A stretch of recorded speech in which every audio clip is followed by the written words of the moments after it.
대한애국당 대변인 임지연입니다. 브리핑 드리겠습니다. 대한애국당 제63차 최고위원회의 내용입니다. 넬슨 만델라 대통령의 탄생 100주년인 오늘 좌파 정권은 악질적인 정치 보복에 대해 반성해야 오늘은 남아프리카 공화국 넬슨 만델라 대통령의 탄생 100주년이며 유엔이 정한 만델라 데이입니다. 넬슨 만델라는 용서와 화해의 대통령이었습니다. 오바마 미국 전 대통령은 100주년 기념식에서 공포와 분노의 정치가 몇 년 전에는 상상할 수 없을 정도의 속도로 지금 움직이고 있다며 독재자들의 정치가 부상하고 있다. 권력자들이 민주주의에 의미를 부여하는 모든 제도와 규범을 망치려 한다. 또한 매일 뉴스 매체에서 혼란스럽고 충격적인 기사 제목이 나온다. 세계의 많은 곳들이 더욱 위험하고 야만적인 곳으로 되돌아가려는 위협을 받고 있다고 했습니다. 이것이 최초의 미국 흑인 대통령이며 흑인 인권운동가인 오바마 대통령이 넬슨 만델라 대통령 탄생 100주년에서 한 말입니다. 남아프리카 공화국은 백인과 흑인 간의 엄청난 분열과 흑인에 대한 핍박과 착취가 있었습니다. 넬슨 만델라는 27년간 복역 후에 대통령이 되었는데 정치 보복을 하지 않았습니다. 지금 대한민국은 어떠한지 생각해 보게 됩니다.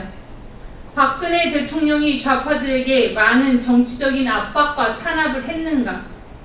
유례가 없는 대통령에 대한 악질적인 정치 보복과 인신 감금을 하고 있는 대한민국을 보며 넬슨 만델라 대통령 탄생 100주년인 오늘 많은 생각을 합니다. 넬슨 만델라는 진실과 화해위원회를 구성해서 흑인과 백인 간의 갈등을 없애려 했습니다. 그 자신이 핍박받고 노예처럼 살았던 흑인이면서도 노력했습니다.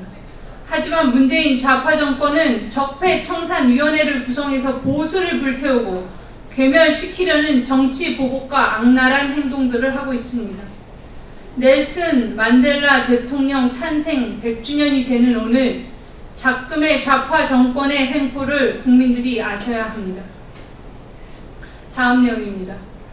법치는 없고 정치 보복과 인민 재판만 난무하는 대한민국. 오늘 18일 오후 2시 서울 고등법원 앞에서 제70차 태극기 집회가 천만인 무죄석방본부가 주최하고 대한애국당이 주관하여 개최되고 있습니다. 20일에는 박근혜 대통령에 대한 2심 결심 공판과 국가정보원 특수활동 및 뇌물수수와 공천 개입 혐의 1심 선고 공판이 있습니다. 대한민국 대부분의 국민들은 박근혜 대통령은 뇌물과 전혀 상관이 없다고 합니다. 박근혜 대통령께서 감옥에 계신 지 475일째입니다.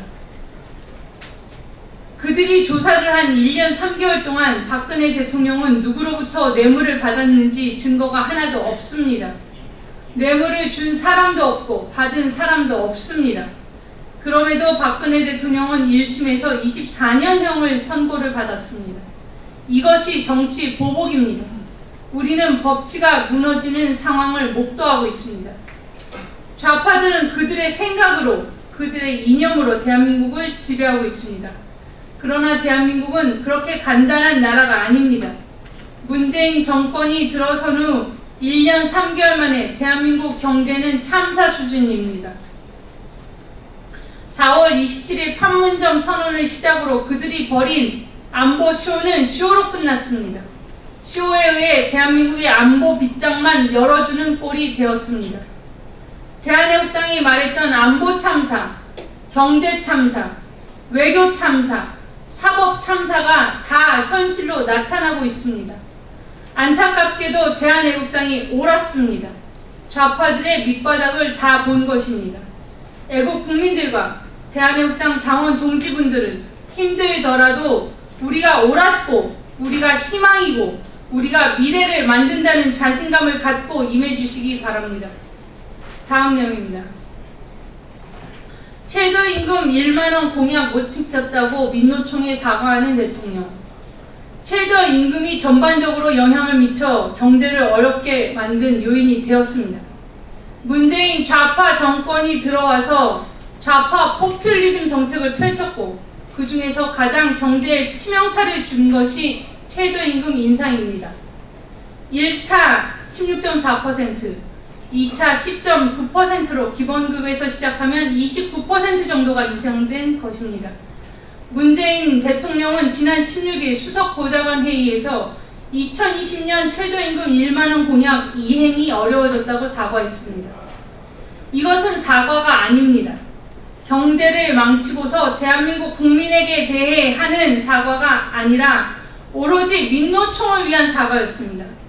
아직도 최저임금이 대한민국 경제에 어떻게 여파를 미치고 있는지 모르고 있습니다. 일자리는 거의 반토막이 났습니다. 올해 안으로 100만 자영업자들이 폐업할 것입니다. 이 정도면 최저임금 제도를 폐지하고 소득주도 성장을 주장한 장하성 청와대 정책실장과 관련자들에 대해 책임을 물어야 합니다. 민노총에게 사과할 것이 아니라 대한민국 청년들에게, 700만 소상공인, 자영업자들에게, 기업가들에게, 최저임금으로 직장을 잃은 아르바이트생들에게 사과를 해야 합니다. 수석 보좌관 회의에서 민노총에게 사과하는 행태는 맞지 않습니다. 지금이라도 그들이 말하는 두 개의 경제성장축, 소득주도 성장과 혁신성장은 실패했기 때문에 폐기해야 합니다. 올해 아니나 늦어도 내년 상반기 안에 경제는 복구될 수 없는 상황으로 떨어질 것입니다. 그런데도 소득주도 성장을 놓지 않겠다는 좌파들의 오만함을 두고 볼 수 없습니다. 대한협당은 최저임금 투쟁을 선언했습니다. 최저임금으로 직격탄을 맞은 소상공인과 자영업자, 프랜차이즈업자, 쫓겨난 아르바이트생, 서민들과 함께 전면적인 최저임금 투쟁을 할 것입니다. 마지막 내용입니다. 없다던 드루킹 증거물들이 드러나고 있다. 국정조사가 정답. 드루킹의 증거물들이 나오고 있습니다. 허익범 특별검사팀 조사가 너무 늦습니다. 또한 국민들은 드루킹이 얼마나 큰 죄를 저질렀는지 잘 모르고 계십니다. 허익범 특별검사팀이 제대로 조사해 줄 것을 촉구합니다. 드루킹 사건은 헌법이 보장한 자유민주주의를 근본적으로 침해한 국기 문란이며 반대한민국 범죄입니다. 여기에 문재인 정권의 핵심들이 관여했다는 의혹이 있습니다. 문재인 정권의 도덕성은 미투 사태에서부터 낱낱이 밝혀졌음에도 언론 방송은 덮기에 급급합니다.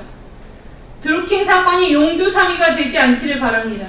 드루킹 사건은 꼬리를 잘라낼 가능성이 큽니다.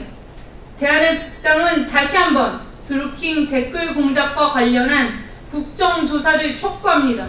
아울러 국회 행정안전위원회 청문회를 요구할 것입니다.